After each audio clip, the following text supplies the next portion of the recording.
Hi everybody, I hope you're well. This is Dawn from Crafting on the Green. Thank you very much for joining me today. I have started Christmas in July like I do every year, and I wanted to start off with this really nice, simple, straightforward, simple stamping Christmas card. This is from the North Pole Mischief stamp set from Stampin Up. It's adorable. If you have any pet lovers in your life, they're the perfect cards to give to them. So I stamped this earlier, and as I say, this one's a nice simple stamping, but I wanted to show you just a way of making it a little bit more involved, so you can basically step it up a little bit, and we'll add some ribbon and a bit of bling and things like that. So this is the base. We're going to do a very similar card, but as I say, it's going to have a little bit extra. So what we're going to need, I've got my stamp, so I'm going to stick with the cat, trying to have a little Christmas kiss with a fish. Nothing's going to go bad there, obviously. And I've got a piece of shaded spruce cardstock and my layer of basic white. So I'm going to start by stamping the cat and the fish onto the basic white layer. Make sure it's well covered in ink. And we'll pop that down here somewhere. Just like that. So that's our base for it. So I'm just going to colour this in nice and quickly. So what I'm going to go for, I've got a light grey granite. Just check that's the right one. Yeah, that'd be fine. So I'm just going to make the cat a grey colour. Obviously you could go for ginger, or if you're making it personalised for anybody, then if they have a cat you can kind of do it that colour. But to me it kind of looks like a fluffy grey cat, so I'm going with that. And I'm just going to colour it simply. I'm not going to do anything fancy with the blends. Obviously if you want to take a bit more time in doing it, you can add some extra shading in there. But for now, for this, I'm just going to stick to a nice straightforward colouring. Okay, there we go. So then I want to add a light balmy blue, which I'm going to use for the background for the fish. And I don't mind, to be honest, if this is neat or not. I kind of want a slightly dapperly effect, so I'm not worrying about making it perfect. There we go. I'm going to use, I've got my Sahara Sand Stampin' Right marker, which I'm going to use for the sand.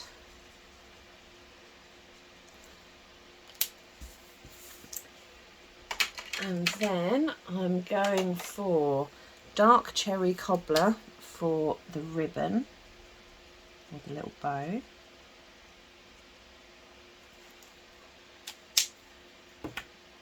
And I'm going to go for a light soft succulent for the leaves of the mistletoe. I did use the dark soft succulent earlier, but I think the light looks a bit better. And then I've got the bronze blend here that I'm just going to use for the little table. So as I say, there's absolutely no fancy colouring at all, it's just colouring. And then finally we've got the fish, so I'm going to use the dark pumpkin pie, and we will get him nice and orange. I'm going to swap to the other end because I think that brush has got a little bit frazzled. So the good thing about the blends is if one end does get a little bit too much use, you can just swap to the other end. Okay, so I've coloured it in, so I'm happy enough with that one.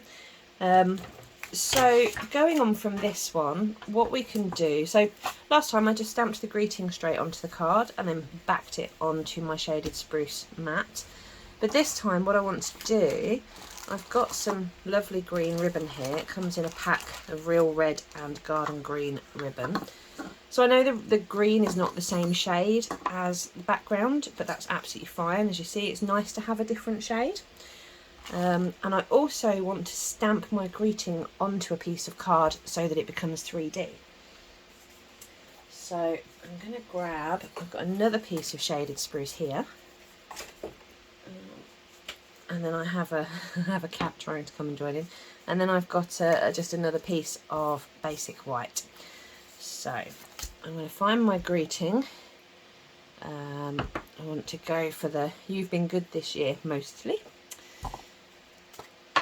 and we shall ink this up. Again, make sure it's got a nice good covering, and pop that down there.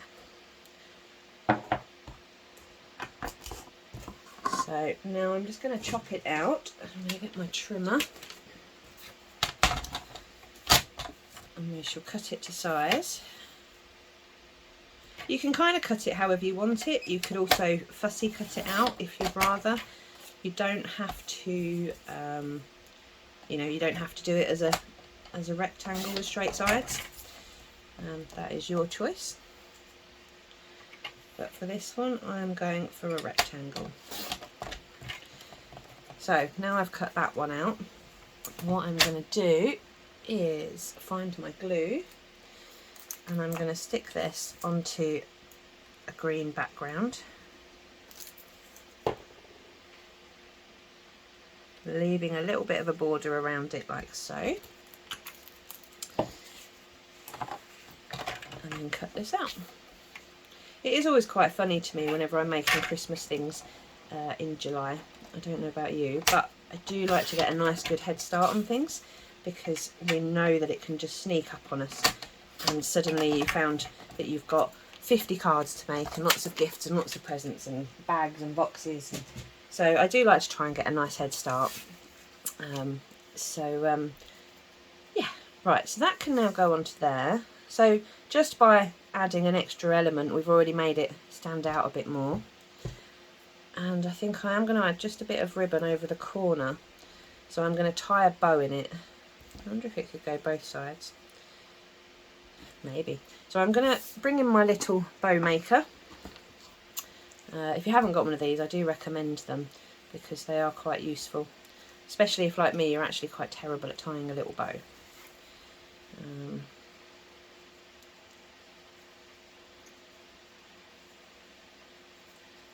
we go, something like that. So we have a bow. And then if I bring this back in, find my scissors, chop off the other end. So then what I'm going to do is attach that onto there and glue it on the other side. Or actually, I'm going to use tape on the other side. So I've just got sellotape, nothing fancy. If I can find the end of it, that is. Now I recommend, if you hold where you want it, hold it in place as you pick it up, and then just fold it over. Make sure you're happy with where it is before you stick it down. Just pop your tape straight on there. And then the same on the other side, hold it in place, pull it not too tight because you don't want to try and make it curl the card.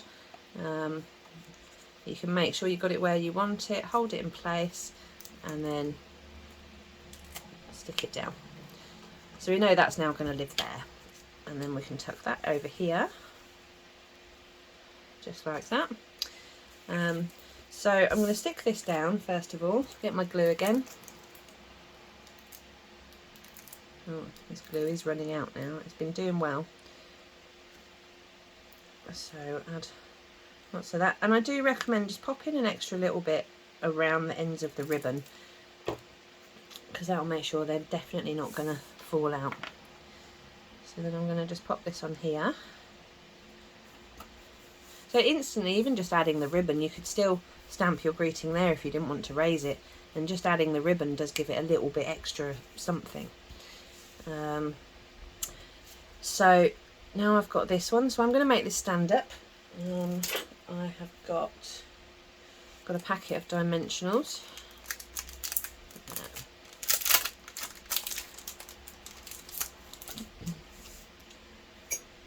And find my tweezers.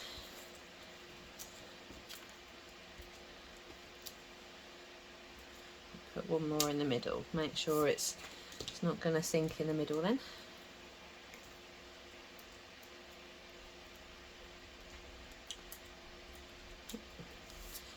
Okay.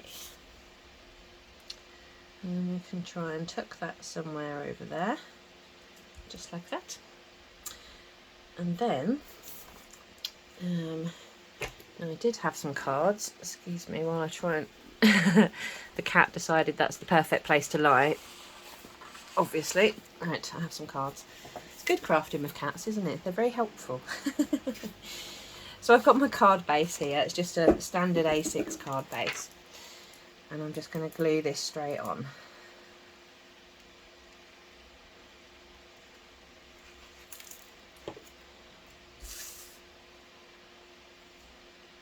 There we go. So already just looking at the two, you can see it has been stepped up slightly. There's two more bits I want to add onto this one.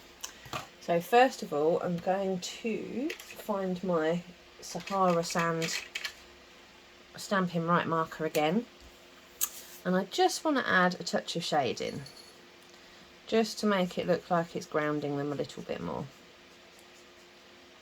So just like that, nothing fancy, just a few lines, but that way it makes them look like they're actually on the floor rather than just floating. And then finally, I've got some new goodies here. Let me use those ones. So I think I might add a bit of both actually, a couple of red and a couple of silver. I love these ones, the red rhinestones, they're so Christmassy. So just looking for my take your pick tool. If you haven't got one of these, they are very, very useful. As you see, it just lifts up your rhinestones without even really thinking about it. So yeah, I think we'll go for two of those. And then, I love opening a new packet of these, don't you? It's just, oh, it's so nice when you get a brand new packet of something. So I'm just going to go for a couple of smaller ones as well. And, oh, where do we put the other ones? I do feel like you need to have an odd number. I don't necessarily like having even numbers, so I'm going to put 3 of those on.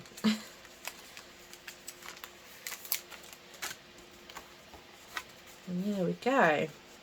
Now we have a much more festive, stepped up card. So whilst I do love this one, I think it's nice and simple stamping. I think if you've got hundreds to make, you can get the Stamparatus out and you can just knock out lots of these. But if you're doing it where you want to add a little bit of something, then, you know, you've got this one. So, but yeah, that's it really. You've seen the card. One thing you can add actually, there's this lovely cute little paw print stamp. So what you can do, ink it up, and you can just pop it in the middle. So there you go. So that is the North Pole Mischief stamp set, and I have got Christmas well and truly started. So thank you very much for watching. Please subscribe if you haven't already, and I look forward to seeing you next time. Take care everybody. Bye bye.